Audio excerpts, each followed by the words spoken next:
Aí. Mas eu queria começar pedindo para alguém fazer uma oração por esse tempo, mencionando a questão da garganta também, para ela não atrapalhar muito. Eu vou. Beleza.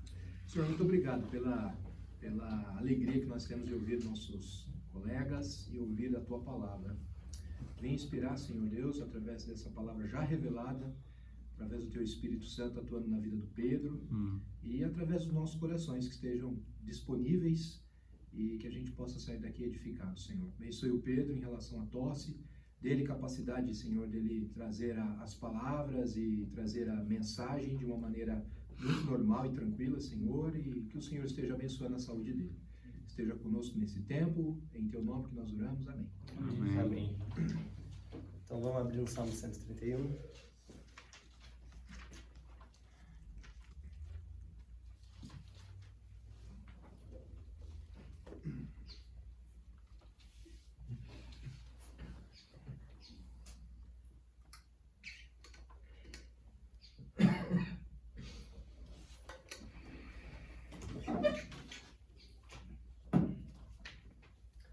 Senhor, não é soberbo meu coração, nem altivo meu olhar.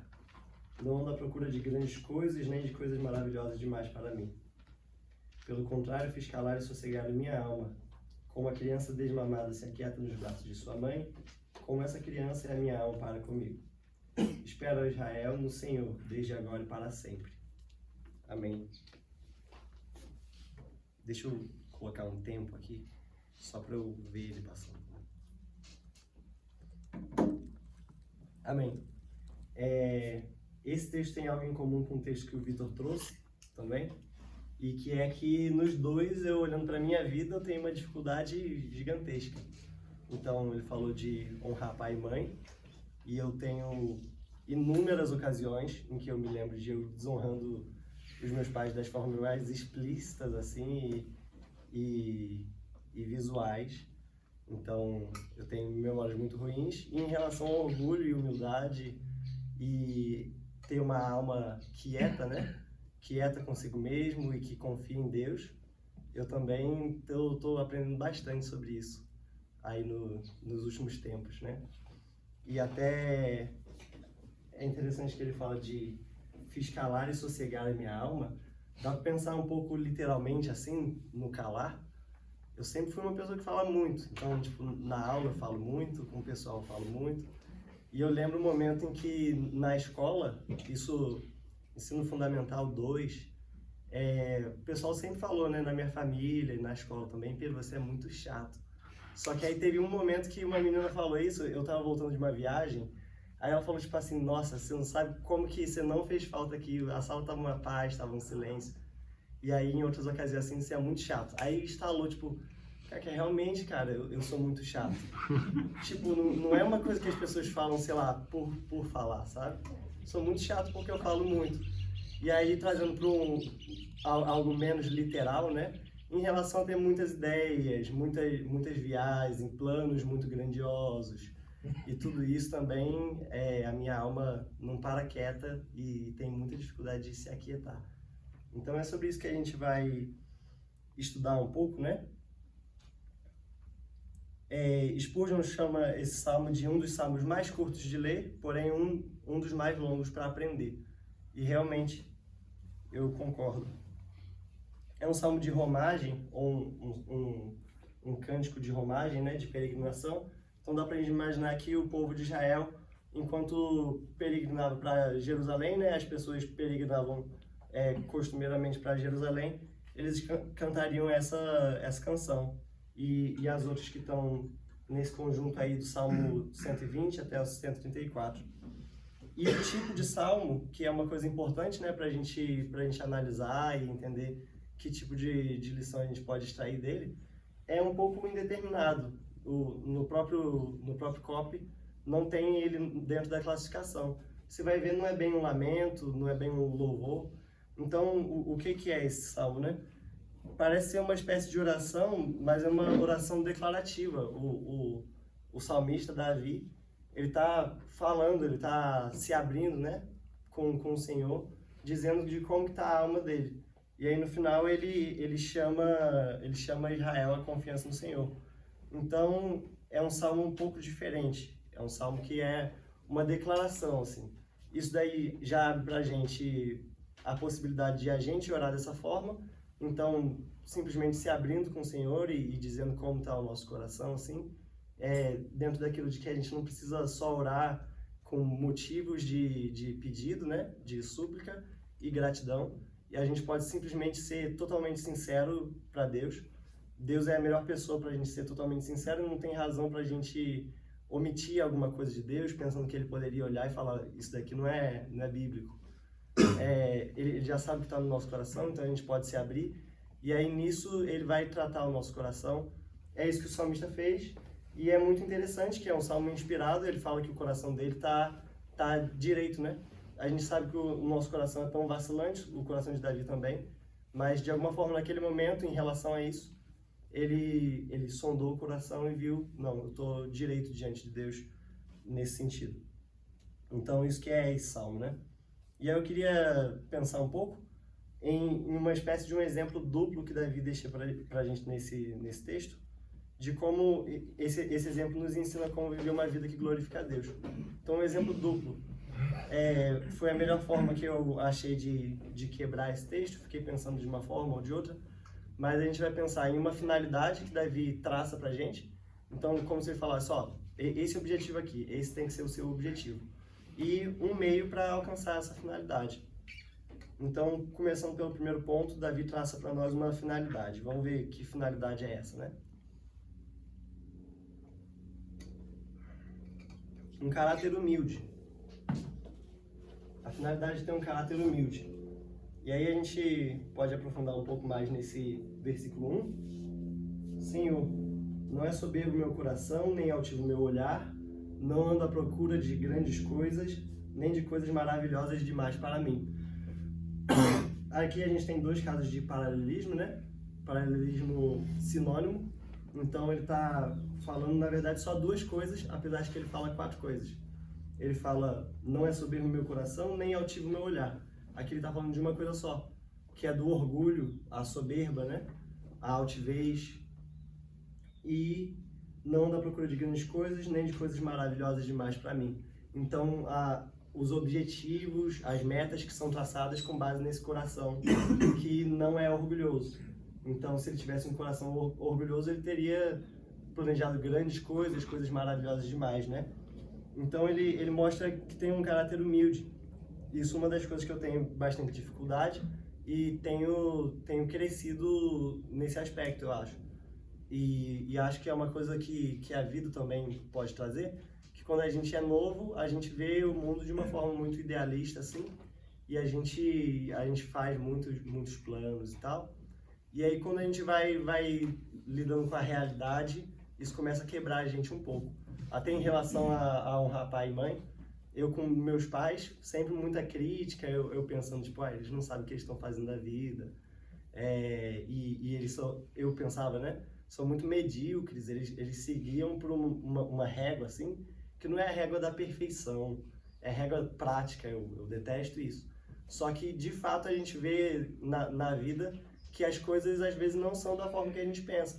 Isso é uma ingenuidade da gente pensar que tudo pode ser perfeito e perfeitamente encaixado, e aí a gente aspira grandes planos grandiosos demais, um padrão de perfeição grandioso demais pra gente, que a gente não consegue alcançar, talvez outra pessoa consiga alcançar, e a gente ainda exporta isso para os outros, então a gente começa a criticar os outros com base nisso também. Então, nessa questão de não buscar grandes coisas, nem coisas maravilhosas demais, né? A gente precisa realmente de uma dose de realidade, não só desse senso prático, a gente tem que se pautar pela Bíblia, então em algumas questões o nosso padrão vai ser a perfeição, mas a vida ela tem algumas imperfeições e a gente precisa aprender a conviver com elas e aceitar, às vezes, baixar o nosso padrão de o que a gente mira como excelente, às vezes não vai ser o que a gente vai alcançar. E tá tudo bem, isso no sentido das nossas próprias limitações, que Deus nos fez de uma forma limitada, a gente vai crescendo nas áreas com o tempo, então dá para se esperar que a gente vai ter essas limitações, né? E a gente precisa alinhar as nossas expectativas com isso, porque senão a gente vive com essa alma inquieta, né? Essa alma que está sempre insatisfeita, porque nunca alcança o nosso padrão de excelência ali, e aí nunca descansa também. A gente tem outros versículos que falam dessa questão da humildade. Alguém pode ler pra gente, por favor? Salmo 18, 27.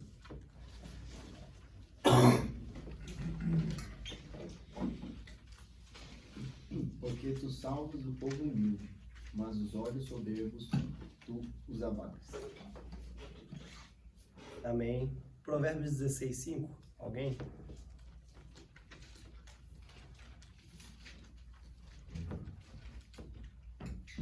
O Senhor detesta os orgulhosos de coração. Sem dúvida, serão punidos. Amém. Então a gente tem esses e outros versículos, né? Além dessa questão prática, de que não faz sentido a gente colocar planos grandiosos demais e de que a gente vai sempre viver nessa, a gente tem uma questão relacional aqui. Porque Deus, ele salva o povo humilde, mas abate os olhos altivos, soberbos. Ele detesta o que é orgulhoso. Então, se você é orgulhoso e se encaixa nisso, de que está sempre buscando coisas grandiosas demais, mirabolantes demais, não necessariamente a busca por excelência, né? Que é uma coisa boa, mas uma excelência que não se encaixa ali com o seu padrão, ou com a sua fase de vida, com o aprendizado que você teve até agora. Se você está como essa pessoa, a Bíblia diz aqui que Deus, o Senhor detesta, né? O orgulhoso. Então isso é bem perigoso, assim. E é claro que se a gente está em Cristo, a gente não tem como Deus detestar a gente, porque Ele nos aceita por causa de Cristo. Mas é uma atitude detestável aos olhos de Deus e a gente precisa observar e fugir disso, né? Uma citação aqui do C.S. Lewis, no Cristianismo Puro e Simples, que eu peguei da aula do ano passado do Orgulho à Comunhão, né? De ética pessoal, do Lucas Sabatier. O orgulho leva a todos os outros vícios. É o estado mental mais oposto a Deus que existe. O prazer do orgulho não está em se ter algo, mas somente em se ter mais que a pessoa ao lado. O homem orgulhoso sempre olha de cima para baixo para as outras pessoas e coisas. É claro que fazendo assim, não pode enxergar o que está acima de si. Então, aí está um perigo, né? O orgulho. E a finalidade que Davi traz para nós, nesse sentido, é um caráter humilde. Ainda tem essa ênfase, que eu vou colocar como um segundo ponto, né? Que é a de uma alma sossegada. Então, um caráter humilde e uma alma sossegada. E aí a gente vai para o versículo 2. Pelo contrário, fiz calar e sossegar a minha alma. Como a criança desmamada se aquieta nos braços de sua mãe, como essa criança é a minha alma para comigo. Vamos pensar um pouco nesse versículo 2.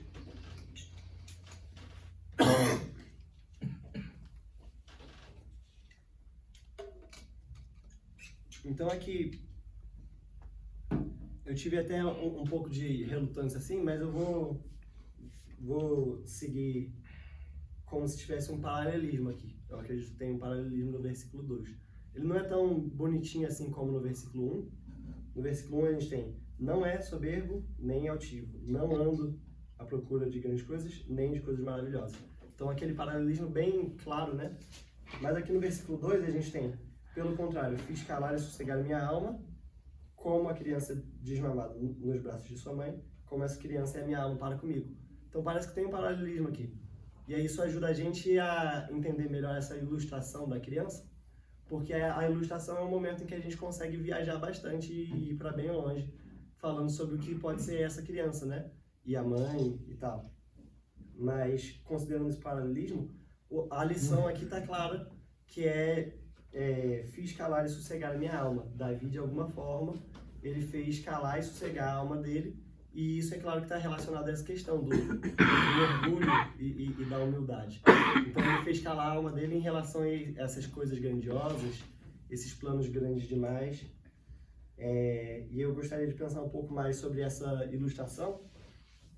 Tem uma especulação histórica de que esse salmo teria sido escrito na fase em que Davi, ainda não como rei de Israel, mas já ungido, estava lidando com Saul, e Saul começa a ter muita inveja dele. E as pessoas começam até a alimentar de que Davi estaria querendo construir o caminho dele para o reinado. E aí seria o momento em que Davi diz: nada disso, eu não estou buscando o reino, eu não estou buscando nada disso, eu estou sossegado onde eu estou, eu vou esperar o tempo de Deus. E a gente tem as ocasiões em que Davi poderia ter galgado, né, o trono por vias ilegítimas, matando o ungido do Senhor realmente, e ele escolhe não fazer isso. Então talvez isso esteja nesse contexto. Não vou me fundamentar muito no meu argumento em cima disso, porque isso não está no texto, mas pode ajudar na imaginação de alguém, e realmente faz sentido na história de Davi, né, que estivesse por aí. Aqui a gente está falando de uma criança quieta nos braços de sua mãe. Em Provérbios 15:16 vai dizer: melhor é o pouco havendo o temor do Senhor do que grande tesouro onde há inquietação. E realmente parece que a mensagem está clara aqui, de que Davi está tranquilo no Senhor, ele está quieto no Senhor. Então ele está bem como nesse provérbio, né? Ele está descansado, ele está no temor do Senhor, e ele não está na inquietação. Por mais que ele não esteja nos grandes planos, as grandes coisas que poderiam estar na cabeça dele. Então existem essas grandes coisas que ele até considerou seguir por esse caminho. Mas ele abriu mão disso para ter a sua quietude, né, diante de Deus. Mas aí essa ilustração da mãe e do bebê, eu tentei pensar bastante sobre ela, e parece que a mãe aqui, ela não está ilustrando Deus. Não teria problema nenhum também, né, a ilustração para Deus ser a mãe, como uma ilustração. Mas parece que o que acontece é o seguinte: como a criança desmamada se aquieta nos braços de sua mãe, como essa criança é a minha alma para comigo. Então parece que o bebê é Davi e a mãe é Davi também. Parece que o bebê é a alma de Davi e a mãe é Davi. Porque a criança se aquieta nos braços de sua mãe, como a alma de Davi está com ele. Então parece que isso aponta para o fato de que Davi conseguiu aquietar a criança. Tem até essa questão da criança desmamada. Eu vou seguir mais para uma linha de recém-amamentado. Então a criança amamentou e ela foi amamentada, e agora ela descansa, ela está satisfeita, ela está quieta, né? E só que imediatamente não parece que está falando de Deus, de que Davi se aquietou em Deus. Imediatamente parece que a finalidade da ilustração é mostrar que ele fez a alma dele sossegar. E realmente isso parece uma coisa muito, muito real pra gente também.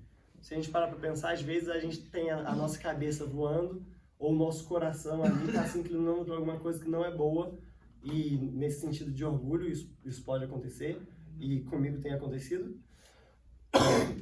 vez ou outra, e a gente precisa chegar e falar: calma aí, aquieta, e aquietar a nossa própria alma. A gente precisa fazer isso.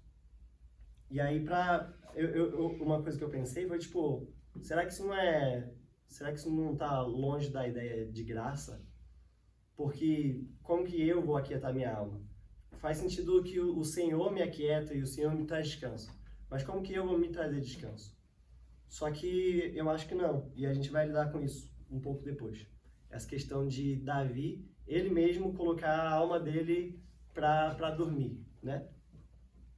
Mas antes disso, a terceira finalidade que Davi estabelece aqui nesse salmo, então a primeira seria de um caráter humilde, a segunda seria de uma alma quieta, né, sossegada, e o terceiro seria de um estado de espera constante por Deus, que a gente não pode ignorar aqui o versículo 3, que fala: espera, ó Israel, no Senhor, desde agora e para sempre. Então, um estado de espera constante por Deus.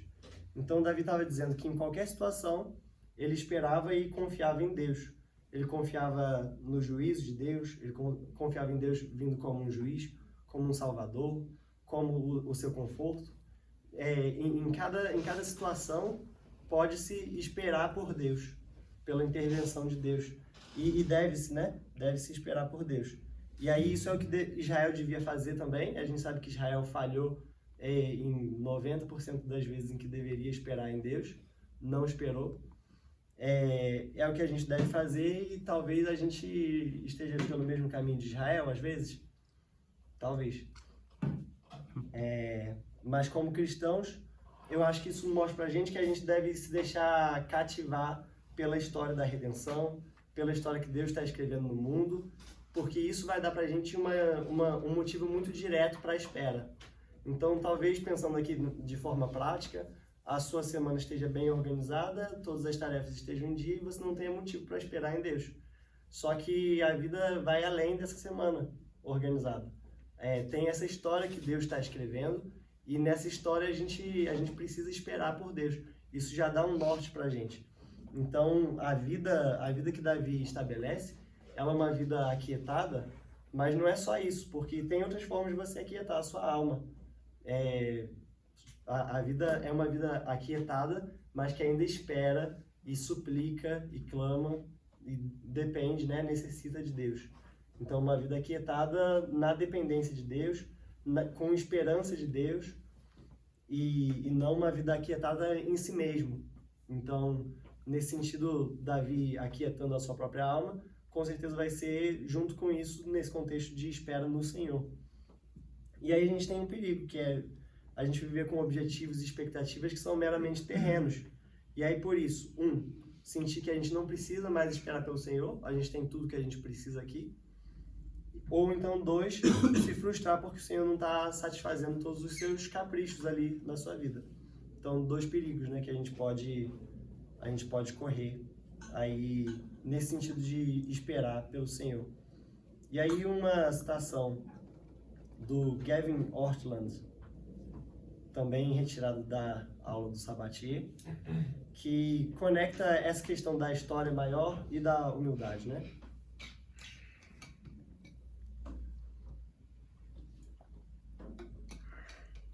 Humildade é o autoesquecimento que leva à alegria. Na humildade, você não interpreta as demais coisas em relação a si mesmo, e você não precisa. Ela é a morte do filtro raso e sufocante da autorreferencialidade. É a aceitação nutridora e acalmadora de que você tem um pequeno lugar numa história muito maior, que a sua vida está sendo guiada por muito maior que seus planos ou controles, por algo muito maior que seus planos ou controles, e servindo a algo muito superior ao benefício próprio. Humildade é a alegria de abraçar a vida como ela deve ser vivida. Então, essa questão da autorreferencialidade aqui eu acho que é muito legal, e ele conecta com essa história maior, né? Realmente a gente precisa disso. Então, a finalidade que Davi coloca diante de nós é de um caráter humilde, de uma alma sossegada e de um estado de espera constante por Deus. Mas aí, como que a gente vai alcançar essa finalidade, né? Como que a gente chega nesse estado? Como que a gente pega o Salmo 131 para fazer o devocional, lê ele e fala, de acordo, é assim que está o meu coração. E não somente, Senhor, me ajuda a algum dia o meu coração tá assim. Como que a gente pode alcançar isso? Eu acho que um dos meios que Davi mostra pra gente, implicitamente, é a questão da meditação, da reflexão e da sinceridade, a fim de identificar esse orgulho e essa inquietude. Então, Davi era um salmista, certamente ele meditava bastante, ele escreveu muita coisa, ele era um homem sábio, ele era um homem de oração. Então, isso mostra pra gente um perigo muito claro que a gente tem hoje em dia, de na correria não se atentar a isso, e aí absorver muita informação, mas não ter tempo para digerir e até de sondar o nosso próprio coração e ver como que a gente está diante de Deus, a fim de até orar melhor e pedir, Senhor, eu preciso de ajuda nisso. Claro que Ele sabe, né? Mas é importante que a gente tenha essa autoconsciência também, né? E aí a gente tem esse perigo da correria do dia a dia, ou de uma tendência ministerial de trazer muito mais informação e digerir menos, né? Então, comer mais e digerir menos. E a gente tem o perigo das distrações também. Então, isso é algo mais implícito. Não é o que o texto está ensinando, mas você vê Davi fazendo isso no texto. E a segunda coisa seria fazer calar. Então, como que a gente alcança esse coração? Davi disse como que ele fez isso. Ele fez calar a alma dele. A alma dele não estava nesse estado inicial. Ele não estava já assim desde o começo. A alma dele estava o oposto disso, provavelmente. Porque ele disse que ele teve que fazer calar, fiz calar e sossegar. Então a alma dele estava inquieta, tagarela, falando um monte de coisas sobre coisas grandiosas, planos grandiosos demais para ele. Provavelmente a alma dele sugeria que não tem plano grandioso demais para ele. Então, provavelmente a ideia seria essa. Não tem plano grandioso demais, você deveria tentar fazer aquilo ali mesmo. E a alma estava sem sossego. Então, se ele agora, a alma dele estava como a criança desmamada nos braços da mãe, antes ela devia estar como uma criança berrando. A criança berrando, pedindo por leite, e se esperneando, talvez. Então, é assim que Davi estava. E aí, ele disse, fiz calar e sossegar a minha alma. Então, a gente vai precisar de alguma capacidade de fazer a nossa alma calar. Porque, por vezes, ela vai começar a falar ali. E se a gente der espaço, né? O passarinho vai fazer um ninho na nossa cabeça, né? E a gente se deixa levar pela alma que está falando e a gente começa a agir baseado nessa alma tagarela, por mais que a gente nem concorde com ela. Uma coisa que eu acho que é importante é que essa alma, às vezes a gente é difícil falar disso, né? Davi e a alma de Davi. O que é a alma de Davi? A alma de Davi é Davi. É uma pessoa só. E a gente é uma pessoa só. Então, como é que a gente faz calar a nossa alma? Se é a gente mesmo, né? É difícil, porque a gente é um só. O termo aqui para alma, que é nefesh, estava vendo que no livro de Salmos o ideal seria considerar ele o ser inteiro. E não pensar dessa forma ocidental nossa, né? Do fantasminha. Normalmente a gente pensa na alma como fantasminha. A alma é o ser inteiro. Aí até tem uma observação do Carlos Oswaldo no Foco, que nesse salmo especificamente seria ok trazer para algo um pouco menos concreto, assim, algo mais abstrato. Então seria tipo o desejo, o anseio de Davi. Então a gente pode pensar dessa forma. Tem Davi e tem os desejos e os anseios de Davi. Então a alma inquieta não tem duas almas, né? A alma quieta de Davi e a alma quieta. A alma inquieta. E elas ficam brigando. Não, tem Davi. Só que dentro de Davi tem desejos, tem anseios que ele vê que não correspondem com a pessoa que ele quer ser diante de Deus e um homem que seria segundo o coração de Deus, né? E a gente vai ter esses desejos e anseios. O que a gente faz com eles? A gente faz calar. E aí, naquela questão, né? Isso parece muito, muito distante, pelo menos para mim, da graça de Deus. Tipo, dizer que eu tenho que fazer alguma coisa. Como é que eu vou fazer alguma coisa? Não consigo fazer nada. De fato. Só que como a gente tem Jesus ao nosso lado, né? Jesus a nosso favor, que morreu por nós. Uma vez que a gente recebe Ele, a gente tem o Espírito Santo. Então a gente é dotado do Espírito Santo com a gente, a presença de Deus em nós. E através disso, a gente consegue sim fazer calar a nossa alma. Porque isso aponta para a questão do domínio próprio. O domínio próprio é fruto do Espírito. Então, às vezes, a nossa alma vai estar falando e a gente vai ter que aquietar a nossa alma e a gente vai conseguir fazer isso porque a gente tem o Espírito Santo. Então, o fruto do Espírito, o domínio próprio, isso é o que pode dar para a gente um pouco de confiança para a gente ir e falar, não, cala mesmo, alma.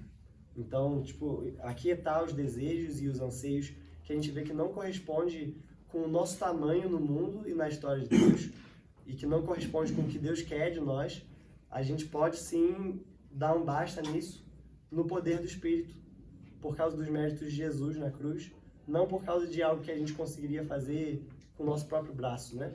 Não é o nosso próprio braço, mas a gente consegue fazer calar pelo poder do Espírito. Então, de certa forma, é Deus que faz a nossa alma calar. Só que Ele usa a gente nisso. Então, a gente deve se esforçar, assim. A gente deve se esforçar em não nos apegarmos a capacidade nenhuma, senão a descansar no Senhor. A gente deve se esforçar a se aquietar. E aí, nesse sentido, é claro que faria sentido a gente pensar num bebê quieto na sua mãe, como sendo a gente quieto em Deus. Deus como esse lugar de descanso e de satisfação. Por mais que eu acho que não é o interesse imediato da ilustração, onde que Davi vai fazer calar a alma? Onde que Davi vai sossegar a alma dele? Se não em Deus, que é em quem ele fala para Israel confiar, no versículo 3. Deus é esse lugar de descanso, realmente. Ele é esse lugar em que a gente consegue calar e sossegar, porque a gente vê que por mais que a gente tenha tantas questões e essa luta interna mesmo se torna um outro estresse, porque a gente tem as coisas grandiosas que a gente vai se envolver ou não nessas coisas grandiosas, então problemas externos, e a gente tem dentro aqui que a gente sabe que a gente tem essa batalha, e aí onde que a gente pode descansar? Somente em Deus. E aí a gente olha para Jesus, gente. Vamos para Mateus capítulo 19. E aí eu peço para alguém ler Mateus 19, 13 e 14. Depois trouxeram crianças a Jesus, para que lhes impusesse as mãos e orasse por elas. Mas os discípulos os repreendiam. Então disse Jesus: Deixem vir a mim as crianças e não as impeçam, pois o reino dos céus pertence aos que são semelhantes a elas. Amém? Então, o reino dos céus, o reino de Deus, que é onde, de certa forma, a gente já participa de um pedacinho de reino de Deus, né? Ele é vivido assim, ele é vivido como pequeninos e como crianças, né? O que corresponde bem a essa ilustração. E é bem nesse sentido de não ter nada grandioso ou nada de bom para oferecer para Deus. A gente não chega para Deus com várias ideias ou com vários projetos e falando sobre as nossas ambições. A gente não faz isso com Deus. A gente chega como crianças humildes, como pessoas que não sabem de nada e que são tão pequenas, mas mesmo assim Deus está usando, tá querendo envolver na sua grande história, né? Na sua grande pintura aí, tão maravilhosa, que a gente fica na curiosidade de ver como que vai ser no final disso tudo. E a gente tão pequeno e Deus quer usar a gente. Então é assim que a gente tem que ir para Deus. Se a gente vai e a gente se envolve, a gente pode pensar até ministerialmente, mas em outros sentidos também. Se a gente se envolve com Deus dessa forma, de eu estou com vários planos, Deus está me abençoando, mas o importante sou eu e os meus planos aqui, servindo a Deus. A gente está todo errado, porque a gente está indo para Deus como adultos, como os discípulos que estão com várias ideias e vez ou outra fazem grandes sugestões, como a de incinerar as pessoas de Samaria, que o Franco falou na capela. Então a gente está indo como adulto, que sabe resolver as coisas e que tem coisas muito importantes para resolver. Mas Jesus espera que a gente vá como crianças humildes, que tem muito pouco a oferecer, na verdade nada a oferecer, mas mesmo assim Deus dota a gente com alguma coisinha de bom para que a gente tenha até a oferecer para os outros, né? E o próprio Jesus é que é a nossa finalidade última. Davi deixa pra gente esse exemplo, né? Ele deixa essa finalidade, então você deveria buscar ser assim, a finalidade que Davi colocou. E o meio para isso. Só que Jesus é a nossa finalidade, essa finalidade é Jesus. E Jesus é o que é manso e humilde, né? Mateus 11:29, tomem sobre vocês o meu jugo e aprendam de mim, porque sou manso e humilde de coração. E vocês acharão descanso para a sua alma. Jesus é o humilde. Jesus é o sossegado, que a gente tem que buscar ser como, né? Vamos abrir em Filipenses 2 também, que é mostra um pouco da humildade também de Jesus.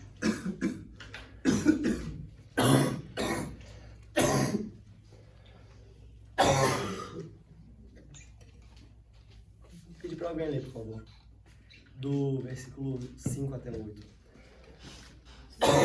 Seja o modo de pensar de vocês o mesmo de Cristo Jesus, que apesar de ser Deus, não considerou que a sua igualdade com Deus era algo que deveria ser usado como vantagem.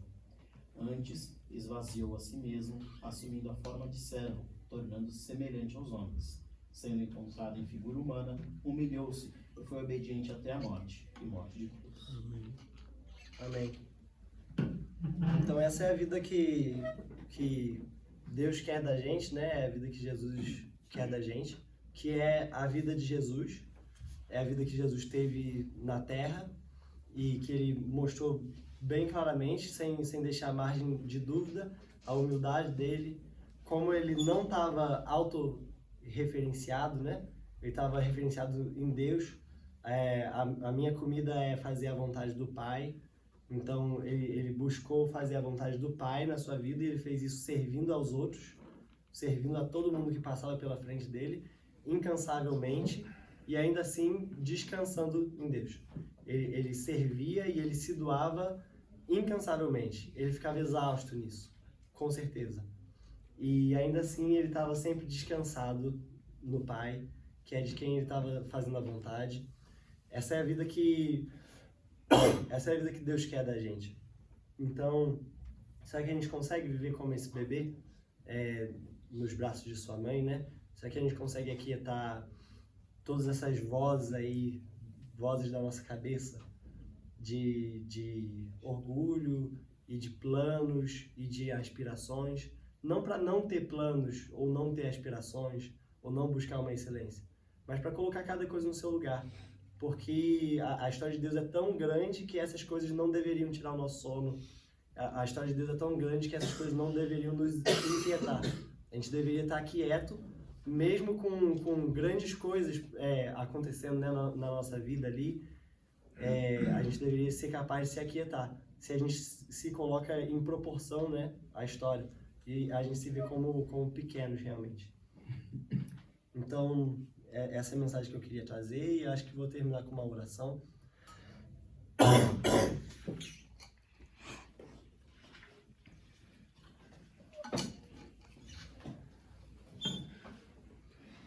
Senhor, o Senhor sabe a dificuldade que eu tenho com tudo isso e como que eu não sou uma pessoa humilde ou quieta. O Senhor sabe dos meus grandes planos e das coisas que eu aspiro tantas vezes e que eu não considero maravilhosas demais para mim tantas vezes. O Senhor sabe a minha dificuldade em me ver em proporção com o Senhor e ver como que, na verdade, eu sou pequeno. O Senhor sabe como tantas vezes eu luto com isso e luto com o Senhor sobre essa questão de eu ser pequeno.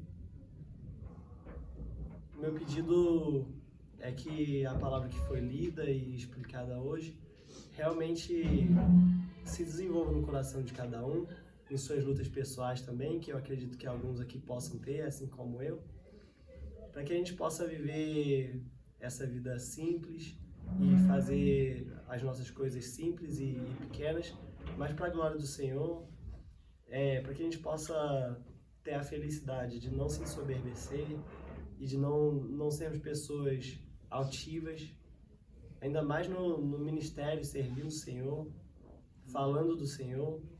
Livra-nos de toda a altivez, de toda a arrogância, de todo o orgulho, para que a gente possa te servir adequadamente, para que a gente possa viver adequadamente e ainda por cima desfrutar do descanso que uma vida vivida dessa forma dá, do descanso no Senhor.